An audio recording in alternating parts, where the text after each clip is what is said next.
The course itself starts just outside the city of Newcastle and moves down Central Motorway 2 miles beyond the Tyne Bridge, and then to the Whitemare Pool into South Tyneside as they turn up at 6 miles, and then there's South Tyneside 9 miles and approaching Whiteleys, and then the Centenary Avenue, turning left that last 2 miles. There's the men's start, and what a start line it is. Yes, without any doubt, Stuart. That represents perhaps the greatest clash ever over the half-marathon distance. Mo Farah, an Olympic champion in London, of course, at 5 and 10,000. Haile Gebrselassie, a 3-time Olympic champion. And Kenenisa Bekele himself, 3 times Olympic champion. Christina Horogu firing. Haile, by far the most experienced of these men, and looks to me like he's quite keen to make this healthy from the off. But we know he's not the runner he used to be, Haile. Those legs are 40 years old at least. There's still a lot of speculation about his genuine age, but I think he knows that he hasn't got the speed, the sprint speed of the other two, and he wants to make this an honest half marathon from the word go. Still all there. Haile just chugging along in that lovely bouncy style of his. It hasn't changed much over the years. He's a beautiful mover. If you want to see one of the greatest distance races in history, just go onto the internet and search for the Olympic 10,000 metres in Sydney. Haile Gebrselassie against Paul Targat, considered by many as the greatest distance race on the track in history. Haile came out on top. That was one of his 2 Olympic titles. But while he might not have that speed anymore, he'll run.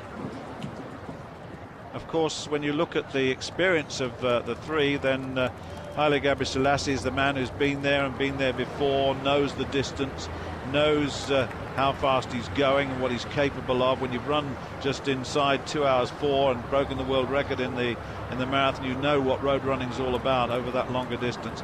And Mo Farah's a learner. He's a learner, but he does learn quick. Well, but talk of learning, it's Bekele who's had to be learning, and he's learning right now, Stuart, because if you haven't come into a half marathon before, never mind about a marathon, then your preparation to an extent is guesswork. There's an element of the unknown in your preparation and how you should ease off and come into a race like this beforehand. And it may be that, you know, he's finding out he's overcooked things a bit here, Bekele. We know he's been training very hard back in Ethiopia, where he's built his own hotel alongside his very own running track. So he's got a lot of other interests away from the track to keep him busy. But he's been training so hard for a long time for this half marathon, and it's possible he's overcooked it, and it'll be a huge learning experience for him if he has, because I'm surprised they've gone through 10 kilometres in 28:58, and he already looks in a bit of trouble. Sudden Mo Farah's discarded the hat, and look at this, Bekele is back with them, and that the point we were making earlier with that 4:21 mile, he may well have been the most sensible of the 3. We'll soon see. Yeah, I'd have thought if any of them might pay the penalty for an over-enthusiastic surge, it would be Haile, who isn't quite the force he used to be. 4:28 for the 8th mile. Look at those splits, Joe. 4:29, 4:21, and 4:28. That is incredible. So quick. I mean, they've just run 2 miles of 8:49. That's a very solid time for a 2-mile race on its own. It represents, what, about 8:20, 8:19 for 3,000 metres in the middle of a half marathon. It's not hanging about. Now, who is going to try and take this on? Now, Haile Gebrselassie will know about Mo, and he will try and put a last couple of miles in of some quality, but Mo is an unknown quantity over this distance, of course, and so is Bekele. So really it's such an enthralling race, it really is. Well, place your bets.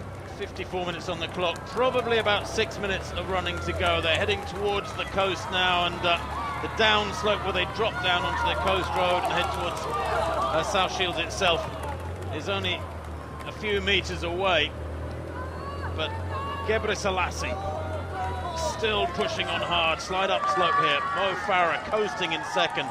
Bekele has been very quiet, hasn't he? It's a long time since he's chosen to go to the front. he could be a danger in this race. He really could, because he still looks full of running to me, and he just dropped his arm there a little bit. He's getting into relaxed mode. He wants to be in a position where he can attack. What an enthralling finish we're going to have here. Somebody's going to make a move shortly. Somebody's going to. I know they are, because they won't leave it to the last 100 metres or so. The pace now, a little look across from Haile there, as they're dropping down that downhill part, and then they'll turn in to the coast road and towards the finish. And look at this, Bekele now coming into second place, and Mo easing down in third place. Look at Bekele go now. This is the point at which he's going to have a go. And has Mo got the finish? He might have, but this is Kenenisa Bekele, who's, as we've said several times, has really trained for this race. Now, has he got enough? Has he gone too early? All of those questions. Has Mo Farah got the sprint finish as we come down at 12 miles gone? 55.30 there at 12 miles, and Kenenisa Bekele might have been fooling them all the time. He's been tucked in behind them for the last half hour, and Bekele leading now from Pharah, who looks like he struggled a little bit in that downslope. He didn't look comfortable on that downslope. One of the great ironies of this situation with Haile Gebrselassie having been leading for the last few miles is that Mo Farah says he was a schoolboy when he watched that great race in Sydney at the Olympic Games when Gebrselassie won the Olympic Games gold medal against Paul Turgat. That was the inspiration to Mo Farah to get to this level, to train so hard over the years. But now Kenenisa Bekele might just be about to impose one of the great upsets of the sporting year here, beating Mo Farah over a half marathon. The Briton Stuart is what, about 6 or 7 metres down, and Bekele, I know that from this sort of situation, you get your nose in front and the adrenaline starts surging, you feel good, you think, I've got these guys, I can break them, and psychologically you get a great boost from these little glances around. You can see the damage you're doing. Look at his face, it looks comfortable, his shoulders relaxed. 4:37 last mile, look at him go, another little glance. And Mo looks to be tiring just a little, but there's still a little way to go yet, and he's really working so hard. But Bekele looks so comfortable, doesn't he? He looks so easy at the moment. Haile Gebrselassie beaten, but has Mo got enough to chase him down? Perhaps not. Bekele looks very good to me.